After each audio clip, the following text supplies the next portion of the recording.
बिस्मिल्लाहिर्रहमानिर्रहीम। स्टूडेंट्स, आज हम एक्सरसाइज 1.2 के क्वेश्चन नंबर 4 का 5th पार्ट जो है वो स्टार्ट करते हैं।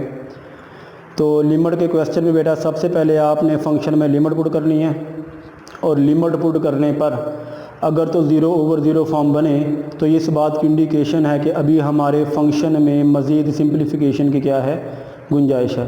इसी रूल को बेटा फॉलो करते हुए हम ये क्वेश्चन नंबर 4 का 5th पार्ट जो वो स्टार्ट करते हैं। तो बेटा सबसे पहले तो मैं इस फंक्शन के अंदर में लिमिट पुट करूँगा। देखें, limit x approaches to 0 x² - 3x + 2 divided by x² - 4x + 4। तो बेटा फंक्शन में जहाँ जहाँ x है वहाँ वहाँ क्या पुट करना, 0। बेटा यहाँ x की जगह पे 0 आएगा, 0 का स्क्वायर बनेगा। 0 पे बेटा स्क्वायर है तो 0 ही होता है। तो बेटा इस x की जगह पे 0 आएगा, 0 इस 3 से मल्टीप्लाई होगा तो क्या आएगा, 0। 0 में से 0 माइनस करें तो बेटा क्या आता है, 0। तो उस 0 में बेटा 2 ऐड करें तो बेटा क्या आता है, 2। इसका मतलब है बटे के ऊपर क्या आ रहा है, 2 आ रहा है। अगर तो बेटा बटे के ऊपर में 2 आ रहा है तो ये 0/0 फॉर्म जो है वो नहीं बन रही। तो यहाँ पे बेटा हम डायरेक्ट लिमिट भी पुट कर सकते हैं, ठीक है। तो सोल्यूशन अब इसका देखें, limit x approaches to 0 x² - 3x + 2 divided by x² - 4x + 4। बेटा फंक्शन में जहाँ जहाँ x आया वहाँ वहाँ क्या पुट करना है, 0। तो ये देखें, x की जगह पे 0 आएगा, 0 का स्क्वायर -3 × x की जगह पे 0 आ गया +2 डिवाइडेड बाय इस x की जगह पे बेटा क्या आएगा, 0। 0 का स्क्वायर बनेगा -4 इस x की जगह पे क्या आएगा, 0 +4 आ गया बेटा। अब ये देखें, 0 पे स्क्वायर बेटा 0 ही होता है। -3 0 से मल्टीप्लाई हो तो क्या आएगा, 0 +2 आ गया डिवाइडेड बाय बेटा ये भी 0 आ गया। -4 0 से मल्टीप्लाई होगा तो क्या आएगा, 0 +4 आ गया बेटा। ये देखें, 0 - 0 0 होता है, 0 में 2 ऐड करें तो क्या आएगा, 2 आ जाएगा बेटा। ये सारा नंबर 0 है, इसमें बेटा 4 ऐड करें तो क्या आएगा, 4 आएगा। 2 1 दा 2 2 2 दा 4 बेटा। ये हमारे पास 1/2 जो है इस लिमिट का आंसर है, ठीक है ना। अब आप इसका बेटा क्वेश्चन नंबर 4 का जो पार्ट 6 है ना वो आप करते हैं। बेटा हर क्वेश्चन के अंदर सबसे पहले तो आपने लिमिट पुट करनी है। अगर तो बेटा 0/0 फॉर्म नहीं बन रही तो आप लिमिट पुट करने पर आंसर निकाल सकते हैं। अगर 0/0 फॉर्म बन रही है तो फिर आपने उस फंक्शन को सिंप्लीफाई करना है। 6 पार्ट देखें इसका, limit x approaches to 3 x² - 5x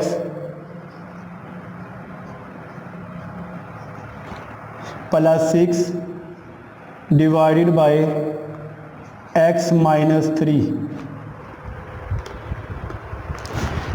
सबसे पहले तो बेटा क्या करना है, हमने इस फंक्शन में लिमिट पुट करनी है। x अप्रोचेस टू 3 का मतलब है कि फंक्शन में बेटा जहाँ जहाँ x आया वहाँ वहाँ क्या पुट करना है, 3 पुट करना है।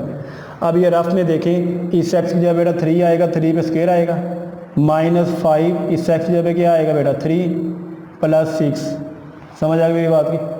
अब ये देखें, 3 पे बेटा स्क्वायर है तो क्या आएगा, 3⁻² क्या होती है बेटा,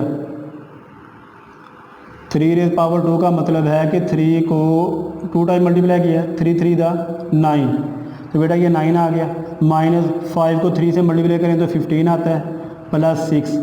अब बेटा 9 भी प्लस क्या और 6 भी प्लस क्या है, तो ये आपस में ऐड होंगे तो ये आएगा 15 प्लस का 15 आएगा। ये माइनस के 15 बेटा ऑलरेडी पड़े हुए हैं, तो ये क्या बन गया, 15 में से 15 माइनस करें तो क्या आता है, 0। इसका मतलब है बटे के ऊपर में क्या आ गया बेटा, 0 आ गया, ठीक है। अब बेटा x की जगह पे 3 पुट करेंगे, 3 में से 3 माइनस किया तो क्या आता है, 0। बटे के नीचे भी 0 आ गया। तो बेटा ये 0/0 फॉर्म इस बात को इंडिकेट कर रही है कि अभी हमारे इस फंक्शन में मज़ीद सिंप्लीफिकेशन की क्या है, गुंजाइश है। अगर तो बेटा लिमिट पुट करने पर 0/0 फॉर्म बने तो बटे के ऊपर में चाहे बटे के नीचे में हमारे पास बेटा standard form of quadratic expression आ जाए, ठीक है। और लिमिट पुट करने पर 0/0 फॉर्म बन रही हो तो फिर आपने उस standard form of quadratic expression को सिंप्लीफाई जो है वो बाय फैक्टराइजेशन मेथड से करना है। तो अब आपने इसके फैक्टर बनाने ऊपर वाले नंबर के। तो देखें ये सोल्यूशन इसका, ये आएगा लिमिट x अप्रोचेस टू 3 बेटा फैक्टर किस तरह बनाने हैं, एक्स स्क्वायर का जो कोफिशिएंट है यहाँ पे बेटा 1 है, इस एक्स स्क्वायर के कोफिशिएंट को बेटा कांस्टेंट टर्म से मल्टीप्लाई करवाना है, तो क्या आएगा 1 को बेटा +6 से मल्टीप्लाई करवाऊंगा तो 6 आएगा, ठीक है ना। अब आपने इस 6 के दो ऐसे फैक्टर लेने हैं कि उन दोनों फैक्टर को बेटा अगर मल्टीप्लाई करवाऊँ तो मुझे प्लस का 6 मिले, लेकिन जब मैं उन दोनों फैक्टर को बेटा आपस में ऐड करूँ ना तो मुझे इस x का कोफिशिएंट यानी -5 मिले। अब देखें कि इसके पॉसिबल फैक्टर है क्या क्या। 1 को बेटा अगर मैं 6 से मल्टीप्लाई करवाऊँ तो 6 आता है, ठीक है।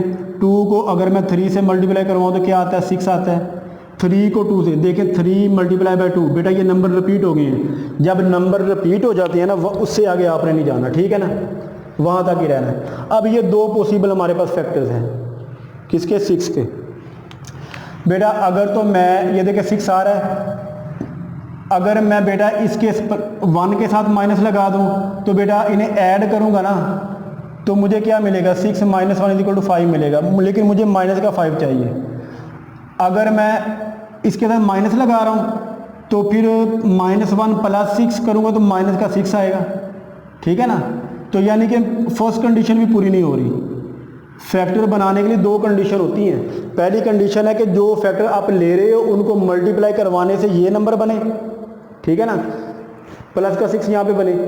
और सेकंड कंडीशन है कि जो फैक्टर आप ले रहे हो उनको ऐड करवाने से आपके पास x का कोफिशिएंट आए यहाँ पे यानी -5 आए, ठीक है। अब बेटा ये देखें ये तो हमारे पास नहीं बनेगा। अब 2 और 3 है बेटा, इनको अगर मैं दोनों के साथ माइनस लगा दूँ ना तो फिर प्लस का 6 बनता है। क्यों, माइनस प्लस 2 3 दा 6 ये बन गया। लेकिन अगर मैं इन दोनों फैक्टर को ऐड करूं -2 प्लस इंटू -3 क्या मुझे माइनस का 5 मिलता है। देखिए -2 प्लस -3 इज इक्वल टू -2 -3 क्या होते हैं, -5। इसका मतलब है ये जो फैक्टर है ना हमारे पास ये एक्यूरेट है। फैक्टर तो डिसाइड कर लिया हमने। अब इस फैक्टर को जब आपने एक्सप्रेशन में लिखना है ना, इन दोनों के साथ में अलग अलग आपने सिंगल पावर का जो वेरिएबल यूज हो रहा है यहाँ पे x से मल्टीप्लाई करवा के लिखना है। देखें जी ये आएगा x², ठीक है, -2x -3x, ठीक है ना, -2x -3x आ गई, प्लस के 6 बेटा एज इट इज आ गई, डिवाइडेड बाय x -3। अब देखें बेटा अगर मैं इन दोनों को मल्टीप्लाई करवाता हूँ -2 और -3 को, माइनस प्लस 3 × 6 बेटा वो 6 बनता है इनको मल्टीप्लाई करवाने से जो बन रहा है। उसके बाद बेटा आप ये देखें इन दोनों को ऐड करें, -2x -3x को ऐड करेंगे ना तो ये माइनस का 5x बनता है। तो ये देखें माइनस का 5x यानी मिडिल टर्म बन रही है, समझ लगी ना। इसका मतलब है हमने जो फैक्टर लिए हैं बिल्कुल एक्यूरेट लिए हैं। अब आपने ये देखिए हमारे पास फंक्शन बनता क्या है बेटा, देखें x² फर्स्ट टू टर्म जो है इनमें से बेटा कुछ कॉमन निकल रहा है। यहाँ से बेटा x कॉमन निकल रहा है, x कॉमन निकाला, पीछे बचा यहाँ पे x² था ना, एक x बाहर चला गया, एक x बच गया, -2, ठीक है। अब आपने इन दो टर्म में से कॉमन निकालना है बेटा। इन दो टर्म में से माइनस कॉमन निकलेगा और 3 कॉमन निकलेगा, ठीक है ना। माइनस कॉमन निकला तो x पॉजिटिव का हो गया, 3 तो ऑलरेडी बाहर चला गया। तो जब माइनस कॉमन निकालते हैं ब्रैकेट के अंदर वाली टर्म का साइन चेंज हो जाता है। ये x नेगेटिव का था पॉजिटिव का हो गया, ये 6 पॉजिटिव का तो ये क्या हो जाएगा, नेगेटिव का हो जाएगा, ठीक है ना। सॉरी ये 6 नहीं यहाँ पे आएगा बल्कि 3 भी कॉमन निकाल रहे हैं ना, माइनस भी कॉमन निकाल रहे हैं, 3 भी कॉमन निकाल रहे हैं, तो 3 × 2 = 6 आएगा, x -2। समझ लग रही है ना। ये इस तरह करके देख लें आप, -3x + 6। जब हम -3 कॉमन निकाल रहे हैं ना इसका मतलब है हम -3 से क्या कर रहे हैं, डिवाइड भी कर रहे हैं। -3 से मल्टीप्लाई भी करवा रहे हैं ब्रैकेट के बारे में, और ब्रैकेट के अंदर -3 से क्या करवा रहे हैं, डिवाइड भी करवा रहे हैं। देखिए ये क्या बनेगा, -3 डिवाइडेड बाय -3 प्लस 6/- 3। ये क्या बना बेटा, माइनस से कैंसिल, 3 ये 1 आ गया, तो इधर x ऑलरेडी पड़ा हुआ है, ठीक है ना, 3x है ना, तो ये -3 से कैंसिल हो गया, तो 3 1 दा 3 3 2 दा 6। ये देखें -3 इंटू ये x प्लस का, तो बेटा ये प्लस माइनस -2 आ गया। समझ लग रही है मेरी बात, -3 इंटू x -2 बेटा वही नंबर बन गया। डिवाइडेड बाय एक्स माइनस 3 बेटा एज इट इज़ आ गया। अब देखें हमारे पास ये दो टर्म्स आई हैं, एक ये टर्म है और एक ये टर्म है। इन दोनों में बेटा अगर कोई नंबर कॉमन आ रहे हो ना, इसका मतलब है हमारे पास जो फैक्टर्स हैं, यानी जो हम फैक्टर बना रहे हैं वो बिल्कुल एक्यूरेट बना रहे हैं, ठीक है ना। अगर x माइनस 2 इधर होता, इधर x माइनस 3 होता, इसका मतलब था कि हमारे फैक्टराइजेशन में जो फैक्टर हमने लिए हैं उनमें कोई प्रॉब्लम है, ठीक है। तो यहाँ पे देखें जो सेम नंबर है बेटा उन्हें एक दफ़ा लिख लें, x माइनस 2, और जो बाकी नंबर बचा है x माइनस 3 बेटा उन्हें एक ब्रैकेट में लिख लें, डिवाइडेड बाय x माइनस 3।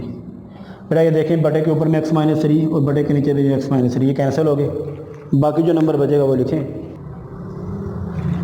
ये बेटा हमारे पास फंक्शन अब बना लिमिट x अप्रोचेज टू 3, ये आएगा x माइनस 2, ठीक हो गया। अब आप इस फंक्शन में बेटा हर x की जगह पे क्या पुट करना है, 3 पुट करना है। ये आएगा 3 माइनस 2, 3 में से 2 माइनस के बेटा 1 आता है, तो 1 हमारे पास इस लिमिट का आंसर है। अब बेटा इसका क्वेश्चन नंबर 7 जो है, यानी कि क्वेश्चन नंबर 4 का 7th पार्ट बेटा वो करते हैं। क्वेश्चन नंबर 4 का 7th पार्ट देखें।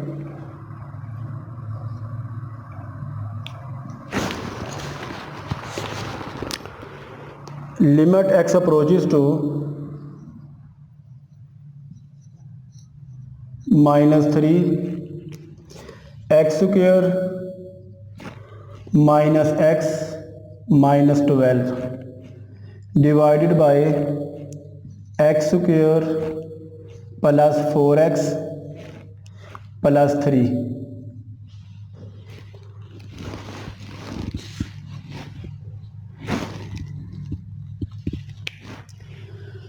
सबसे पहले तो बेटा आपने इस फंक्शन में बेटा लिमिट पुट करनी है। देखें x स्क्वायर की जगह पे, x की जगह पे क्या आएगा -3। अब बेटा ये देखें -3 पे क्या आ रहा है, स्क्वायर आ रहा है, माइनस इस x की जगह पे क्या आएगा -3, -12 बेटा एडिटेड आ गया, ठीक है। नेगेटिव नंबर पे बेटा अगर इवन पावर हो तो नेगेटिव का साइन खत्म हो जाता है। 3 पे बेटा पावर 2 आएगी, 3 रेज़ पावर 2 का मतलब है कि 3 को 2 टाइम मल्टीप्लाई किया गया बेटा वो 9 आता है। माइनस माइनस प्लस के 3 माइनस के 12, 9 में बेटा 3 ऐड करें तो आता है 12, 12 में से 12 माइनस है तो क्या आता है 0। इसका मतलब है बटे के ऊपर में क्या आ रहा है 0। अब यहाँ पे लिमिट पुट करें, x की जगह बेटा क्या आएगा -3, इस पे स्क्वायर है, प्लस 4 इंटू -3, x की जगह यानी -3 आ रहा है, ये +3 बेटा आ गया। नेगेटिव नंबर में बेटा अगर इवन पावर हो तो नेगेटिव का साइन खत्म हो जाता है, ये आएगा 3 rays power 2, plus minus minus, चलिए इस तरह कर लें, प्लस है तो ये आएगा 4 को अगर मैं -3 से मल्टीप्लाई करूँगा तो -12 आता है, प्लस के 3 बेटा एडिटेड आ। अब बेटा ये देखिए 3 रेज़ पावर 2 का क्या मतलब है, 3 को 2 टाइम मल्टीप्लाई किया गया, यानी 3 मल्टीप्लाई बाय 3 तो बेटा 9 होता है, प्लस माइनस -12 हो गया, प्लस के 3 हो गए, ये 9 भी प्लस का 3 भी प्लस का, बेटा ये कितने हो गए 12 प्लस के हो गए तो माइनस के 12 हो गए, तो ये 0 बेटा इसका भी आंसर। इसका मतलब कि वो बटे के नीचे में भी क्या आ रहा है 0।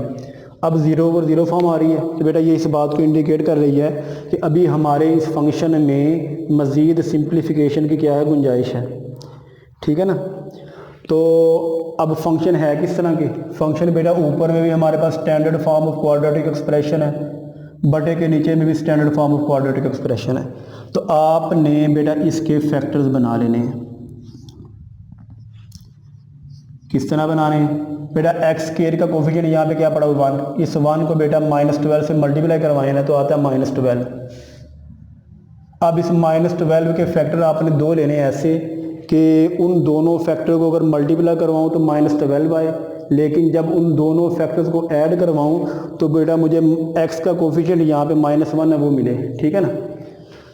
अब ये देखें 1 multiply by 12 equal to 12, 2 multiply by 6 is equal to 12, 3 multiply by 4 is equal to 12।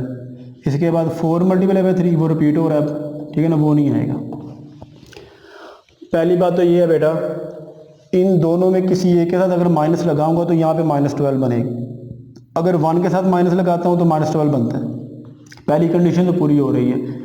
दूसरी कंडीशन है कि इन दोनों को ऐड करने से अगर क्या माइनस का 1 आ रहा है इधर, बेटा 12 माइनस 1 करूँगा तो वो तो 11 बनता है प्लस का, तो ये कंडीशन भी गलत, ठीक है ना।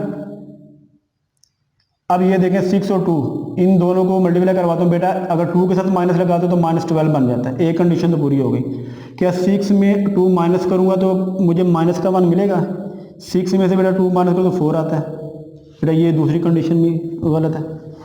अगर आप 2 को पॉजिटिव कर दें, 6 को नेगेटिव कर दें, तब भी -12 आ रहा है, लेकिन -6 + 2 करने से क्या -1 आता है? ये -4 आता है। इसका मतलब है ये भी हमारे पास फैक्टर नहीं बनेगा। अब है 3 × 4, तो मुझे माइनस के 12 चाहिए बेटा। अगर मैं -3 के साथ माइनस लगाता हूँ ना तो मुझे -12 मिल जाता है, फर्स्ट कंडीशन पूरी। अब इन दोनों को बेटा सोल्व करें, ऐड करें, यानी कि 4 प्लस इंटू -3 करें तो क्या आता है? 4 - 3, 4 में 3 माइनस प्लस का 1, लेकिन मुझे तो माइनस का 1 चाहिए। मैं फिर क्या करूँगा बेटा? मैं इनके साइन को फिर बदल दूंगा, 3 को पॉजिटिव कर दूँगा, 4 को नेगेटिव कर देता हूँ। देखें, एक नंबर पॉजिटिव का, एक नंबर नेगेटिव का, तो ओवरऑल नंबर क्या बनेगा? नेगेटिव का बनेगा ना। Plus minus minus 3 4 12। अब -4 को और 3 को ऐड करें तो क्या -1 आता है? देखिए बेटा -1 आ रहा है, एक्स का कोफिशिएंट आ रहा है। इसका मतलब है ये जो फैक्टर मैंने बनाए हैं ना, ये वाले, ये हमारे एक्यूरेट है, ठीक है। अब इन्हें लिखना किस तरह है? एक्स के बेटा एज इट इज आ जाएगा। कौन से फैक्टर है? ये वाले, प्लस के 3x माइनस के बेटा 4x -12, ठीक है। जो फैक्टर बेटा आपने लेने हैं ना, उनको बेटा सिंगल पावर के वेरिएबल से मल्टीप्लाई करवा के आपने यहाँ पे एज इट इज लिख देना है। अब आप ये देखें कि क्या हमारे ये फैक्टर बिल्कुल एक्यूरेट आए हैं। देखिए इन दोनों को ऐड करें, यानी कि 4x नेगेटिव के और 3x पॉजिटिव के, तो क्या आते हैं बेटा? 1x, नेगेटिव का 1x आता है, तो बेटा ये देखें नेगेटिव 1x इधर बढ़ा। अब यहाँ पे देखें एक्स के कोफिशिएंट क्या है यहाँ पे, यानी कि बटे के नीचे में 1 है। इस एक्स के कोफिशिएंट को बेटा मल्टीप्लाई करवाना कौन सा टर्म से, तो ये क्या आएगा बेटा? ये आएगा 3 प्लस का। अब बेटा प्लस के 3 के आपने 2 ऐसे फैक्टर लेने हैं जिनको मल्टीप्लाई करवाऊं तो मुझे प्लस का 3 मिले, लेकिन जब उन दोनों फैक्टर्स को ऐड करवाऊं तो मुझे प्लस का 4 मिले, यानी एक्स का कोफिशिएंट मिले। देखें 1 को बेटा 3 से मल्टीप्लाई करवाते हैं तो क्या आता है? 3। इसके अलावा बेटा इसके और कोई फैक्टर बन नहीं सकते, ठीक है ना। तो बेटा अब इन दोनों को अगर ऐड करो तो क्या प्लस का 4 बनता है? बनता है। तो ये बेटा हमारे पास पॉसिबल फैक्टर्स हैं, ठीक है ना। यानी कि ये हमारे पास एक्यूरेट फैक्टर आ गए हैं 1 और 3। इसे लिखेंगे किस तरह? x² प्लस 1x, x के साथ 1 लिखते नहीं है, तो प्लस 3x प्लस 3 बेटा एज इट इज आ गया। अब बेटा ये देखें कि इन दोनों को ऐड करें, 3x प्लस 1x 4x, तो बेटा ये मिडिल टर्म बन रही है, ठीक है। तो अगर मल्टीप्लाई करवाते हैं, 3 को 1 से मल्टीप्लाई करवाते हैं तो बेटा यही नंबर बनता है, यानी कि 1 को 3 से जो मल्टीप्लाई करवाना है 3 बन रहा है ना प्लस का।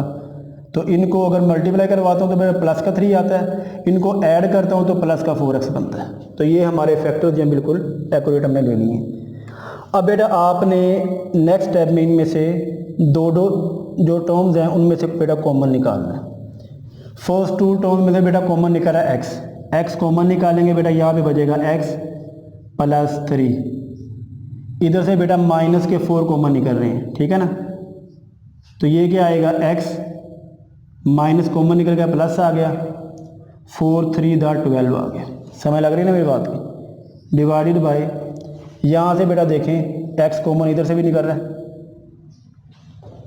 x कॉमन निकालेंगे बेटा, यहाँ पे एक x रह जाएगा इस साइड पे, प्लस इधर एक x इधर 1 आ गया, इधर बेटा प्लस, इधर देखें इधर भी 3 आ रहा है, इधर भी 3 आ रहा है, प्लस के 3 इधर से कॉमन निकलेंगे तो बेटा यहाँ से एक x बचा, प्लस 3 की जगह पे बेटा क्या आ गया? 1 आ गया, क्योंकि 3 कॉमन निकाल लिया। अब बेटा ये देखें x प्लस 3 यहाँ पे भी है और x प्लस 3 यहाँ पे भी है, ये दोनों नंबर क्या आ रहे हैं? सेम आ रहे हैं। इधर भी देखें x प्लस 1 और x प्लस 1 दोनों नंबर क्या आ रहे हैं? सेम आ रहे हैं। इसका मतलब है हमारे जो फैक्टर हैं बिल्कुल, जो हमने फैक्टर बनाए हैं लिए हैं वो बिल्कुल ठीक हैं। x अप्रोचेस टू -3, बेटा जो सेम नंबर है उन्हें एक दफ़ा लिख लो, इसी तरह बेटा जो बाकी नंबर बचा है x -4 उसे एक दफ़ा लिख लो। इधर भी बेटा जो सेम नंबर है बटे के नीचे में वो एक दफ़ा लिखो, जो बाकी नंबर बचा उसे लिख लो ब्रैकेट में x+3। अब बेटा देखें ऊपर में भी 2 फैक्टर आ गए, बटे के नीचे में भी 2 फैक्टर आ गए। x+3 बेटा x+3 से कैंसिल हो जाएगा। अब देखें ये दोनों डिफरेंट नंबर हैं। अब आप देखें कि ये हमारे पास क्या फंक्शन बनता है।